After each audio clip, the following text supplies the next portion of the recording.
ఎట్లా భయ్యా మీరు కోవా బన్ అమ్ముతారా? అవునండి, మేము కోవా బన్ అమ్ముతాం. ఎట్లా రోజుకి ఎన్ని సేల్ చేస్తారు? ఒక 300 బన్స్, 400 బన్స్. వీక్లీ అయితే ఒక 500. నార్మల్గా 300, 400 అమ్ముతాం. వీక్లీలో కొంచెం ఎక్కువ అమ్ముతాం. ఇట్లా కోవా ఎంత తయారు చేస్తారు? నార్మల్గా 3 డేస్కి ఒక గిన్నె తెచ్చుకుంటాం. ఎంత గిన్నె ఎంత ఉంటుంది? గిన్నెలో 50 కేజెస్ వస్తుంది. 50 కేజీ 3 డేస్లో మొత్తం అయిపోతుంది, మొత్తం కంప్లీట్ అయిపోతుంది. మరి ఆ 3 డేస్ పాడవకుండా ఉంటుందా? 3 డేస్ పాడవకుండా ఉంటుంది. నార్మల్గా 10 డేస్ వరకు ఉంటుంది. అది నార్మల్, అది పాడవుతే ఆటోమేటిక్ స్మెల్ వచ్చేస్తుంది. బన్ ప్యాకెట్ మీద కూడా ఏమంటే బన్ పాడైపోతే దానిపైన అప్పుడే బూజు వచ్చేస్తుంది. దానికి బన్కి ట్రాన్స్పరెంట్ కవర్ ఎందుకు పెడతారంటే ఆటోమేటిక్ కనిపించేస్తుంది దానిపైన. బూజు వచ్చేసినా కానీ ఏమైనా బన్ పాడైతే బన్ ఆటోమేటిక్ గట్టిగా అయిపోతుంది. అప్పుడే పాడేస్తాం. తిన్న ప్రజలకు కూడా అప్పుడే తెలుస్తుంది, అరే ఇది గట్టిగా ఉంది, ఇది పాడైపోయిందని. చెప్పాల్సిన అవసరం లేదు. మేము ఆటోమేటిక్ చూస్తే అర్థమైపోతుంది వాళ్ళకి. మనం స్పెషల్లీగా ఇది పాడైంది, ఇది ఖరాబ్ అయిపోయిందని చెప్పడం అవసరం లేదు. చూడగానే కనిపించేస్తుంది. అందుకనే దానికి ట్రాన్స్పరెంట్ కవర్ ఇస్తారు. ఎట్లా ఒక బన్ను మీద ఎంత ఎంత లాభం మీకు? నార్మల్గా అదే టోటల్లీ 7 రూపీస్ పోతే నార్మల్గా 10 రూపీస్ అమ్ముతాం మేము. టోటల్ 7 రూపీస్ పోతే 3 రూపీస్ ప్రాఫిట్ వస్తుంది మాకు ఒక బన్ను మీద. ఒక బన్ను మీద. ఇట్లా మీరు మేడారం వైరల్ వీడియో చూసారు కోవా బన్ను, ఏమి ఇది అభిప్రాయం ఏంటి?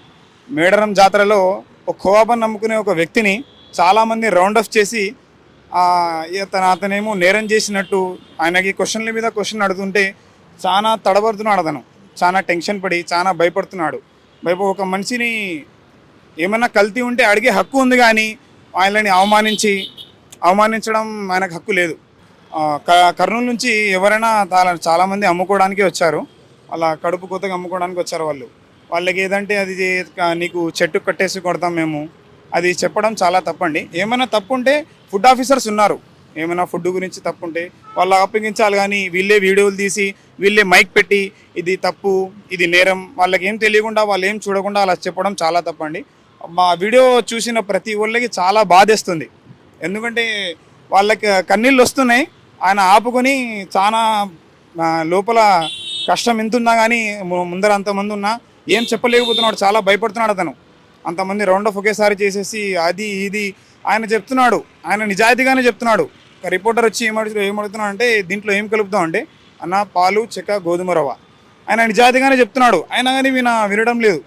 ఇది కల్తీ ఉంది, ఇది తింటే చనిపోతారు మీరు అని, ఇది తింటే చనిపోతారంటే కానీ ఆయన సడన్లీ తిన్నా కానీ ఆయన అదే వీడియో తీస్తూనే ఉన్నాడు. ఏమంటే అవి క్వశ్చన్లు అడుగుతూనే ఉన్నాడు. ఆయన భయపడి దారిలో పోతున్నప్పుడు నాకు ఇంత అవమానం జరిగిందే, నేను ఎక్కడైనా నేను బతకను, చచ్చిపోతే దానికి ఎవరు బాధ్యత? అది నేను అడగాలనుకుంటున్నాను. చాలామంది పెద్ద పెద్ద రెస్టారెంట్లో పోయి అడగరు, ఈ చిన్న చిన్న వ్యాపారాల మీద పెడుతుంటారు. పెద్ద పెద్ద వ్యాపారాలు కాకపోతే అక్కడ వాళ్ళ పప్పులు ఉడకవు. ఈ చిన్న వ్యాపారాలకు వచ్చి ఏమంటారంటే ప్రెషర్ చేసి వాళ్ళకి భయపెట్టి వాళ్ళు ఏం చేయలేరు, చేతకాని వాళ్ళు పేదవాళ్ళని.